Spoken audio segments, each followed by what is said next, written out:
11 septembre 2014, Metz. Ils sont plus d'une centaine à s'être donné rendez-vous. Chefs d'établissement, représentants du personnel, chercheurs, universitaires.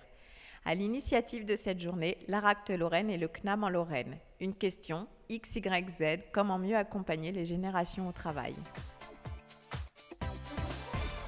XYZ qui pourrait laisser penser qu'il y a un traitement différencié à apporter aux générations, dans le sens où elles auraient des besoins différents, elles auraient des caractéristiques différentes.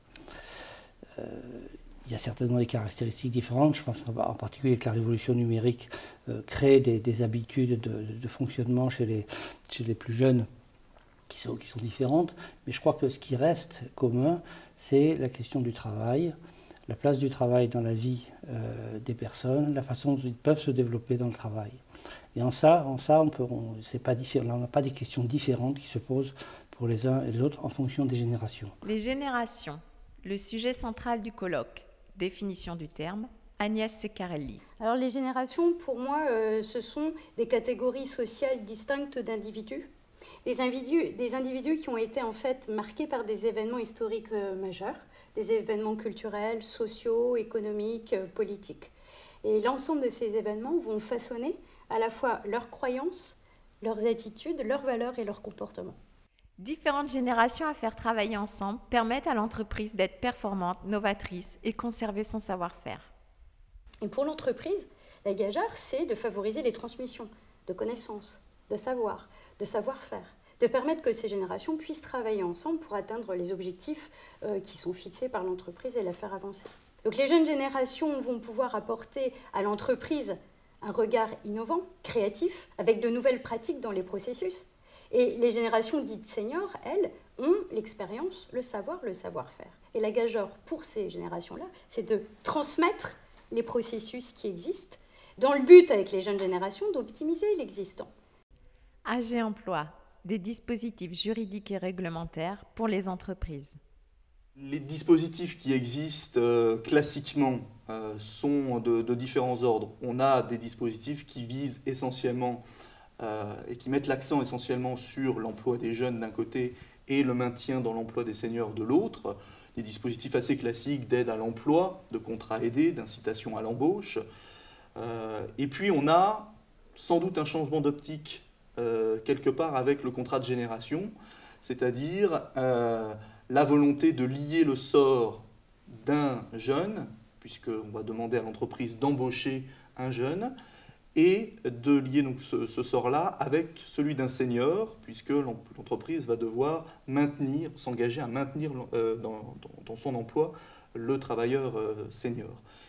Donc il y a une obligation de négocier sur cette thématique, en tout cas dans les entreprises d'au moins 50 salariés. 3 thèmes majeurs sont développés au cours de ce colloque.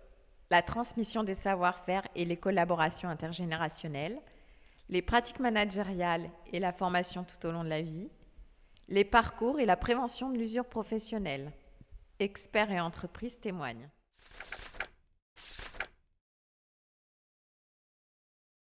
En matière de prévention, il est d'une part nécessaire de s'intéresser aux situations de travail, aux conditions réelles de travail à l'instant T, ce qu'on peut faire classiquement en matière de prévention, mais il faut aussi inscrire ces éléments de compréhension au regard des parcours professionnels des salariés pour bien comprendre ce qui peut se jouer au fil du temps et qui amène soit certains salariés à rencontrer des problèmes de santé à un moment donné, ou soit certains salariés à s'extraire de certains processus d'usure et trouver de la satisfaction au travail tout au long de la vie professionnelle. La première raison, c'est que ces questions de prévention sont assez cloisonnées dans l'entreprise. Je ne suis pas toujours sur le plateau en train d'aller voir ce qui se passe. Mon directeur technique est bien mieux placé, lui.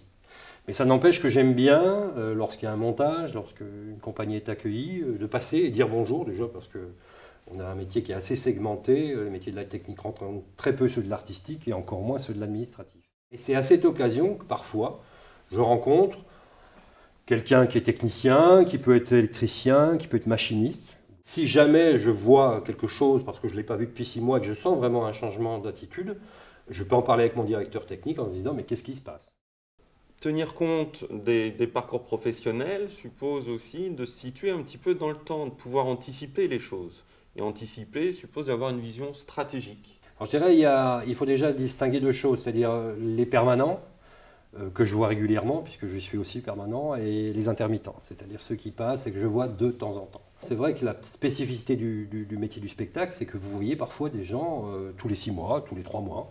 Hein, l'intermittence n'est pas qu'un problème de précarité, c'est aussi un problème de spécialité. C'est-à-dire vous avez, imaginez quelqu'un qui fait de la vidéo, vous le voyez, lorsque vous avez de la vidéo sur le plateau.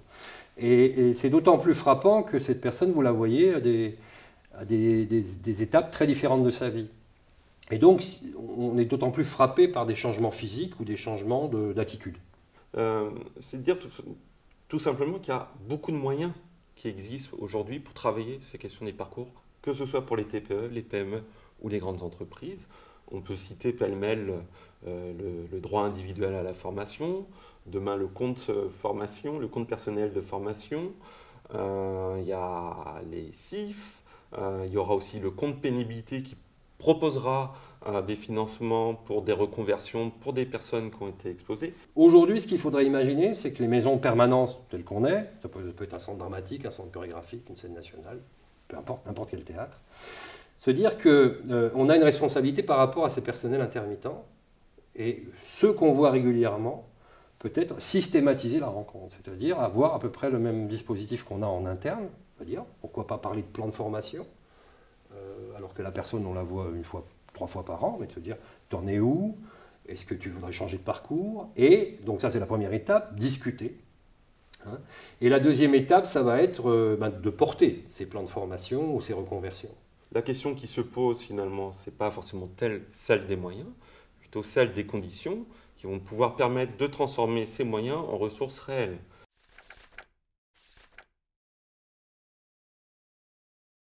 Alors, la question que ça pose, ce qu'est la transmission, demande de faire un petit pas de côté, parce que dans le langage quotidien, quand on pense transmettre, on pense qu'on passe quelque chose à quelqu'un. La transmission des compétences est quelque chose d'un petit peu plus complexe, parce qu'au final, ça veut dire que c'est plutôt construire des conditions pour que quelqu'un puisse s'approprier quelque chose.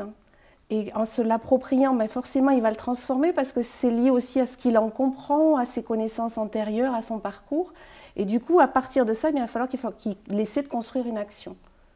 Et dans cette action, en fait, il va découvrir des propriétés des objets qu'il manipule, alors quand ce sont des objets matériels, mais ça peut être aussi de la relation humaine. Alors, favoriser la transmission des savoir-faire de nos aides à domicile qui interviennent seuls, donc dans chaque domicile d'usager, on a mis en place une sorte de parrainage entre une salariée confirmée et puis une nouvelle salariée, une nouvelle embauchée. Alors quand on embauche une nouvelle salariée qui est diplômée du secteur médico-social mais qui n'a pas l'expérience du domicile, on va la placer quelques jours avec une salariée plus confirmée qui a le même diplôme qu'elle et qui va la suivre 1, 2, 3 journées au domicile de tous les usagers et qui va lui montrer lui faciliter un petit peu le travail, lui montrer des techniques qui vont l'aider tout au long de sa carrière. Et du coup, la transmission met tout ça en œuvre du côté de l'apprenant et du côté de celui qui doit construire les conditions pour que l'autre apprenne. Ce qui est compliqué, c'est d'arriver à trouver les mots pour expliquer ce qu'on fait dans le quotidien. Parce qu'en fait, on parle de savoir implicite, de compétences implicites, de compétences incorporées, parce qu'en fait, les propriétés de l'activité humaine sont telles que nous ne savons plus dire comment exactement nous faisons. La difficulté pour nous était de recruter des aides à domicile qui étaient diplômés mais qui n'avaient pas encore l'expérience du domicile. Donc du fait, on a pensé à une idée de binomage et on l'a proposé aux salariés plus confirmés parce que ça marche uniquement sur du volontariat. Donc du coup, les salariés confirmés sont valorisés du fait qu'on reconnaisse leurs compétences en tant que salariés aide à domicile. Et ça leur apporte une sorte d'avantage personnel de pouvoir transmettre ce qu'elles savent à des salariés plus jeunes qui sont quand même diplômés, donc qui ont les gestes techniques mais qui n'ont pas encore l'expérience du domicile. Mais la transmission, quand quelqu'un vient dans une entreprise, c'est au sein d'un collectif beaucoup plus large. Et ce qui n'est peut-être pas compris dans l'interaction avec un tuteur, ça peut peut-être se jouer avec quelqu'un d'autre du groupe, ou du collectif plutôt, parce que vont aussi circuler des valeurs, des façons de faire. Le tuteur a peut-être des façons de faire qui sont différentes de celles d'un de ses collègues. C'est peut-être, pour la personne qui va apprendre, c'est peut-être plus facile d'apprendre avec le collègue parce que ça colle mieux, ça on comprend mieux, plus aisément. Ça se joue quand même dans quelque chose de beaucoup plus large qu'une interaction singulière entre deux individus. Pour les jeunes à qui on propose aussi ce binômage, parce qu'elles peuvent aussi refuser, ça leur apporte un soutien et ça crée un esprit d'équipe dans l'association, du fait qu'elles travaillent seules à domicile, et puis là, du coup, elles vont connaître quelqu'un qu'elles vont pouvoir appeler tout au long des premières semaines de leur embauche, des premiers mois, quelqu'un qui n'est pas leur supérieur hiérarchique, mais qui va pouvoir les aider sur des petites choses voilà, que la responsable de secteur ne connaîtra pas forcément. Et ça prenne aussi, du coup, dans ce collectif, autre chose que des gestes. Ça prenne aussi des valeurs de métier, des façons de faire dans un métier. Essayer de penser la question de la transmission dans les entreprises en se donnant un petit peu de temps, alors que je sais bien que dans les entreprises, on n'en a pas beaucoup, mais se donner un petit peu de temps parce que le développement des compétences, ça se joue sur des temps longs, et puis aider en fait à la construction de ces conditions pour qu'une personne puisse apprendre.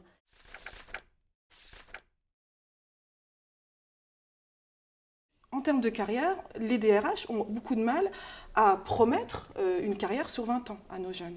Donc, ils vont promettre sur 3 ans, sur 5 ans, etc. Et pendant ces 5 ans, il faut utiliser ces 5 ans-là pour développer le plus leurs compétences et montrer que vous investissez dans le capital humain, ce qui est très important. Donc, ils sont à la demande en recherche de contenu, ils sont en recherche aussi de reconnaissance, c'est-à-dire que leurs efforts doivent être reconnus beaucoup plus que les anciens et beaucoup plus rapidement que les anciens. Donc ils veulent des progressions rapides, ils veulent des formations enrichissantes pour eux, mais qui pourront aussi déployer à l'extérieur. Le transport, c'est un métier vraiment très spécifique, on a besoin de l'apprendre sur le terrain et c'est la raison pour laquelle on souhaite former nos futurs directeurs de filiales par ce biais. Donc aujourd'hui, c'est un système qui fonctionne puisqu'il y a à peu près 40% des directeurs de filiales qui sont issus de ce parcours pépinière et environ 50% des directeurs adjoints. Donc en fait, une pépinière, c'est tout simplement le fait d'intégrer une personne pendant 2 ans, donc avec véritablement un parcours d'accompagnement pendant les 6 premiers mois. Donc quand je dis accompagnement, c'est véritablement être à côté d'une personne à son poste de travail, et ce qui permet tout simplement d'apprendre en faisant. Du point de vue des pratiques managériales, je ne pense pas qu'on puisse dire que les anciens sont ancrés, que les jeunes sont tout le temps en mouvement, même si, de façon générale, ça pourrait répondre à ça. Parce que les anciens aussi sont en demande de compétences et de développement de leurs compétences. Ça ne s'inscrit pas dans la même durée, c'est tout. Donc l'entreprise, pour réunir les deux, l'intérêt qu'elle a, c'est de développer cette fameuse employabilité, donc développer les compétences de ses collaborateurs.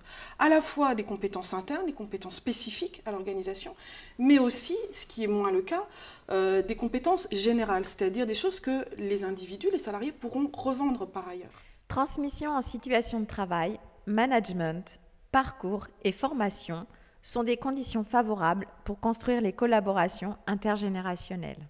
Pierre Falzon développe l'idée d'organisation capacitante. Qu'est-ce que c'est qu'une organisation capacitante? C'est une organisation qui permet le débat sur le travail, qui permet aux différents points de vue, liés aux différents métiers, aux différentes fonctions dans l'entreprise, de se parler, de telle sorte qu'on puisse, dans la mesure du possible, aboutir à un consensus qui permette de construire finalement les règles du travail tout au long en fait, de sa vie professionnelle. Et qui permettent d'une certaine façon, comme pour reprendre l'expression d'un collègue, qui permettent de mettre l'organisation à sa main. Voilà. Mettre l'organisation à sa main, ça veut dire être capable de discuter des règles du travail avec d'autres et de les adapter en fonction des besoins qu'on ressent du point de vue du métier.